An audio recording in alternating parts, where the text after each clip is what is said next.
segala bentuk keinginan-keinginan mereka. Setelah itu baru wa yashhaduna bihi min 'azamatillah wa qudratihi wa wahdaniyatihi.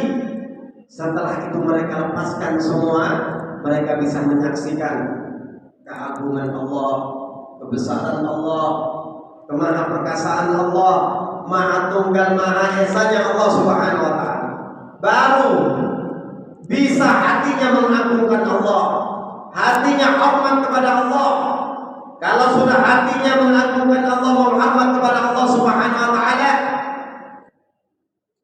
maka segala aktivitasnya pasti dijaga oleh Allah. Kalau ini bernilai sedikit melenceng daripada apa yang tidak disenangi oleh Allah, dia tidak mau melakukan. Kenapa? Hatinya mengagungkan Allah, sehingga hatinya sulit untuk kemana-mana, terus cepat ditarik untuk ingat kepada Allah Subhanahu wa taala. Salat yang seperti ini kata beliau, ma yadfa'uhum ila siyadah 'alal ardi.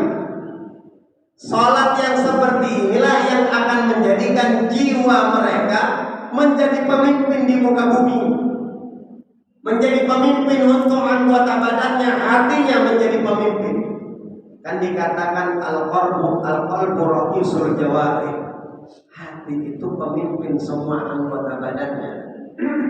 Kalau sudah menjadi pemimpin yang karena mendapatkan anugerah karunia, menyaksikan kebesaran dan keagungan Allah, maka bentuk kepemimpinannya bukan berdasarkan paksaan, la an tariqil isti'bad wal qahri wal ghalabah, bukan berdasarkan kepaksaan, bukan berdasarkan karena kekuatan atau karena sebab dikalahkan, enggak, tapi betul-betul karena tunduk dan taat kepada Allah Subhanahu wa taala. Matanya tidak jelalatan memandang hal-hal yang diharamkan oleh Allah Subhanahu wa taala. Telinganya tidak mau mendengar kalimat-kalimat yang bernilai ghibah, kalimat-kalimat yang bernilai bohong. Lisannya dijaga, tidak sampai masuk makanan yang haram, minuman yang haram, tidak sampai berucap yang tidak pantas. Kenapa? Karena yang menjadi pemimpin dapat karunia Allah, hatinya dikaruniai oleh Allah Subhanahu wa taala, sehingga dapat memimpin juga kepada anggota keluarganya, orang-orang di sekitarnya, melihat dirinya min athari sujud ada di wajahnya, bekas-bekas sujud itu ada di wajahnya, memancar dari hatinya ke wajahnya, sehingga orang yang memandangnya ingat kepada Allah Subhanahu wa taala. Ittaqullah, ketika dia mengatakan takwalah kalian kepada Allah, orang-orang di sekitarnya taat kepadanya tanpa harus dipaksa, tanpa harus dikalahkan, tanpa harus dengan menguasai sesuatu dengan uang dan sebagainya, tanpa itu. Dengan mengatakan takwa kalian kepada Allah, sudah gemetar semua hati, ikut dan taat apa yang dianjurkan. Nah, ini yang dimaksud mayat fahum bila siada ala. Ketika sudah hatinya berhadapan dengan Allah, ruhnya berhadapan dengan Allah Subhanahu wa taala, begitu kembali kepada jasadnya, sudah menjadi pemimpin yang benar, pemimpin yang baik, sehingga lisannya, semuanya anggota badannya melakukan hal-hal yang diridhoi oleh Allah Subhanahu wa taala, melakukan hal-hal yang mendatangkan cinta dari Allah Subhanahu wa taala. Kalau sudah demikian, maka sesuai apa yang difirmankan oleh Allah Subhanahu wa taala, innal insana khuliqa halu'an. Sesungguhnya manusia itu diciptakan dalam keadaan selalu berkeluh kesah. Idza massahu syarru jazua. Jika dia ditimpa kesulitan, dapat musibah, dapat hal-hal yang tidak mengenakan, jazua, mengeluh. Wa idza massahu khairu manua. Jika dia dikasih karunia baik oleh Allah, dikasih rezeki yang luas, dikasih keluarga mawaddah sakinah warahmah, manua, dia kikir, pelit. Illa al-musallin alladziina hum 'ala salatihim da'imun, kecuali orang-orang yang selalu menjaga sholatnya dengan baik, bukan asal sholat, dengan baik. Oleh karena itu, ibadah sholat ini dengan kata lain adalah yang bisa mencapai kedudukan seperti ini sholatnya adalah orang-orang yang makrifat kepada Allah Subhanahu wa Ta'ala.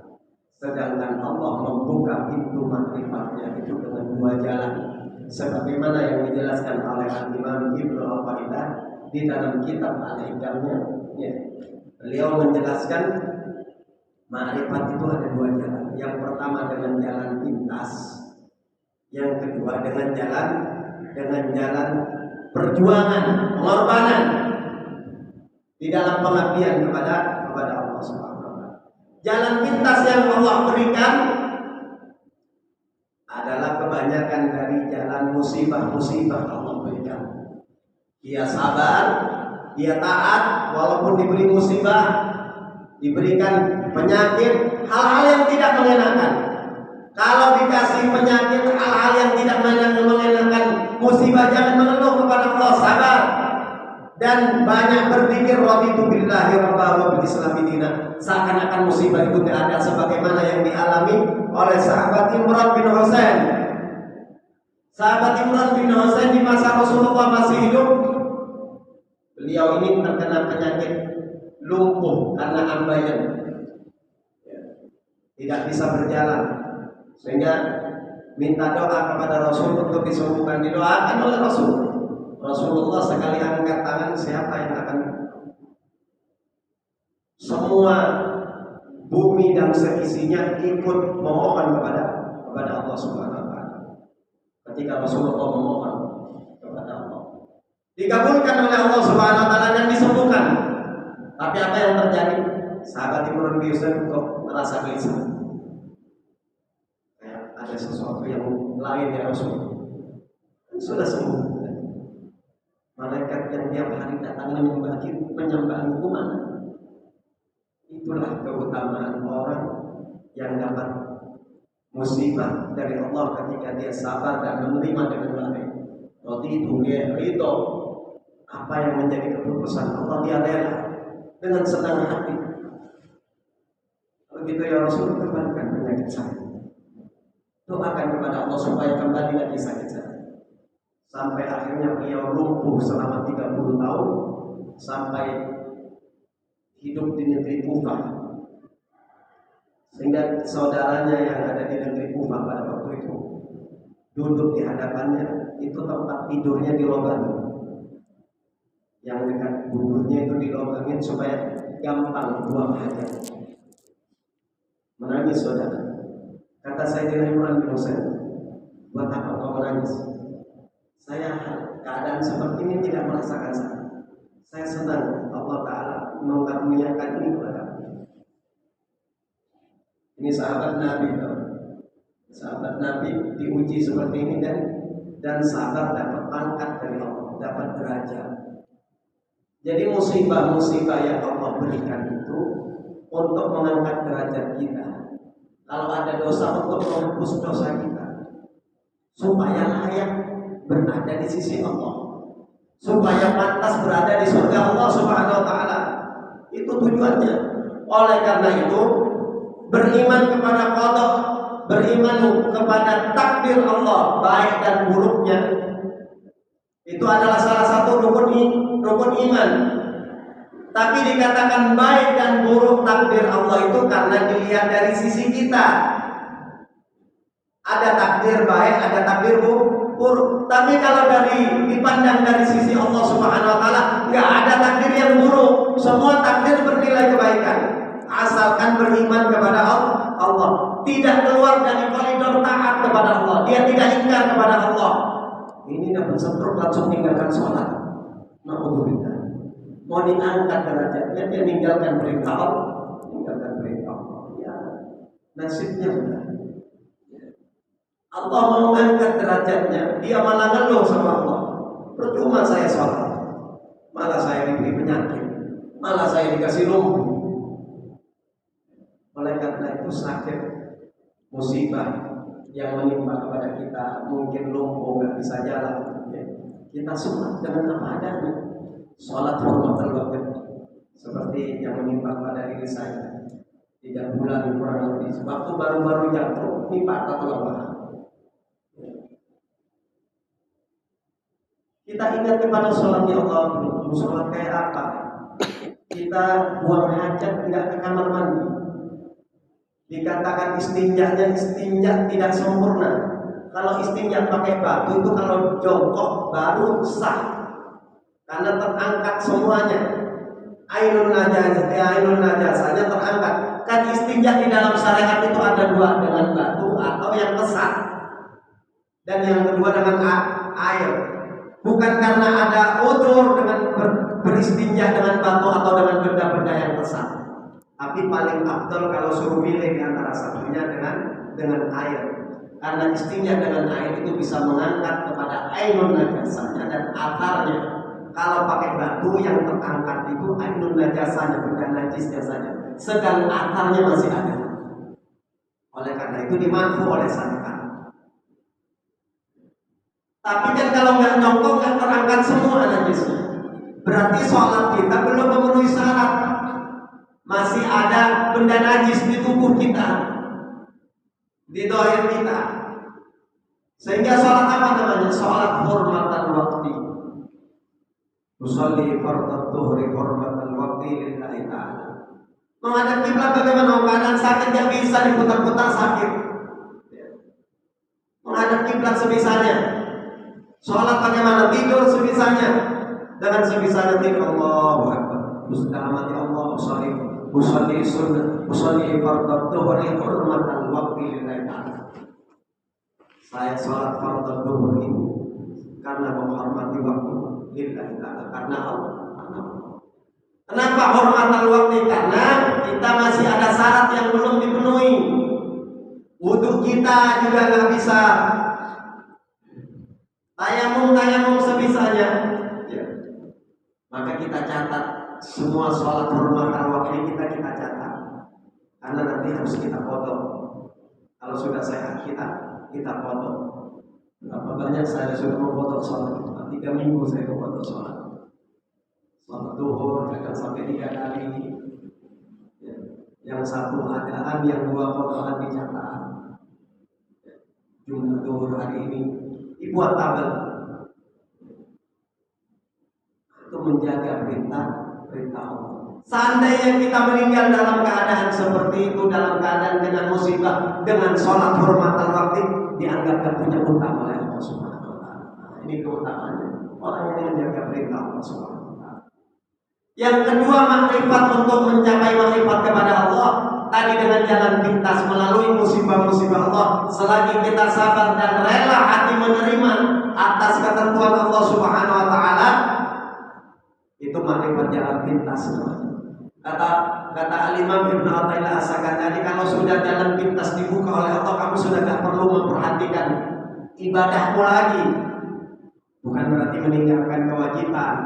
Artinya nggak perlu ngacak sama sholat, nggak perlu ngacak sama ibadah-ibadah. Masa sih ini makrifat dari Allah Ta'ala? Saya loh baru sholat 5 waktu aja, puasa sunnah nggak pernah, sholat sunnah nggak pernah. Modal saya cuma menjalankan perintah Allah saja. Ya. Apakah itu makrifat? Husnuzon kepada Allah, itu makrifat kepada Allah.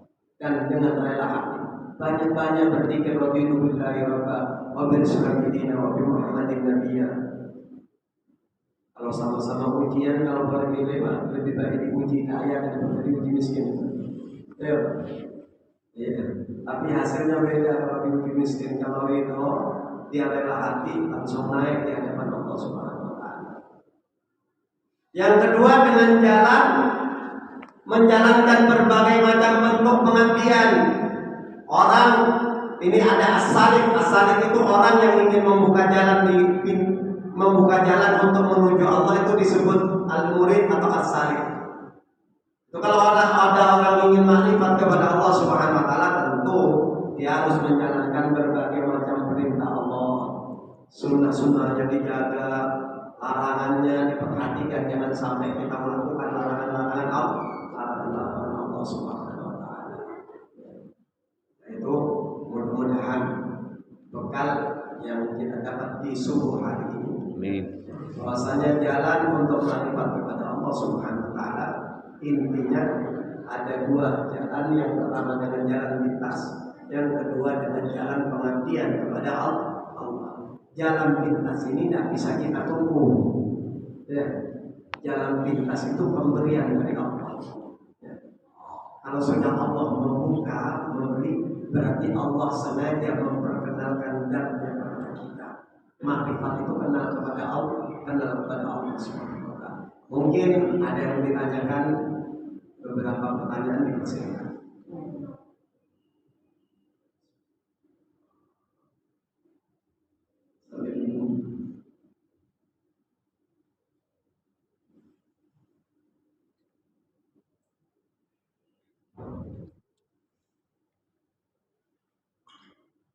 Tidak ada yang bertanya, Pak? Paham semua, insya Allah. Mudah-mudahan kita dipanjangkan umur oleh Allah Subhanahu wa taala. Sudah berada di bulan Rajab ini, mudah-mudahan Allah memanjangkan umur kita dalam taat kepada Allah, dalam cinta kepada Rasulullah SAW, sehingga kita dapat meraih atau memetik hasil panen kita di bulan Ramadan, insya Allah. Sehingga amalan-amalan kita itu tidak ada. Tidak ada orang panen, nanam langsung panen, itu tidak ada. Ya. Perhatikan dari sekarang, jaga diri kita baik-baik supaya dalam selalu koridor taat kepada Allah Subhanahu wa taala. Bismillahirrahmanirrahim. Alhamdulillahirabbil alamin.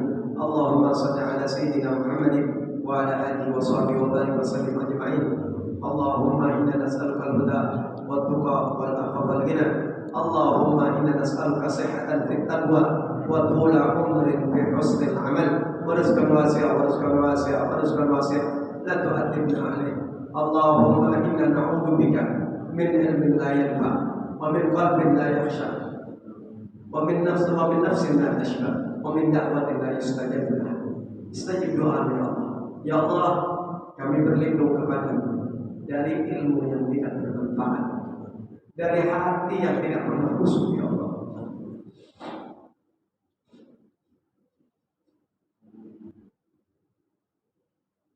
Dari nafsu yang tidak pernah kenyang ya Allah, dari nafsu yang tidak pernah puas, kami berlindung kepadamu ya Allah dari sifat-sifat seperti itu. Wa min da'watin la yustajab laha, dan dari semua doa-doa yang tidak Kau terima ya Allah, yang tidak Kau kabulkan ya Allah, kami berlindung dari semua itu ya Allah.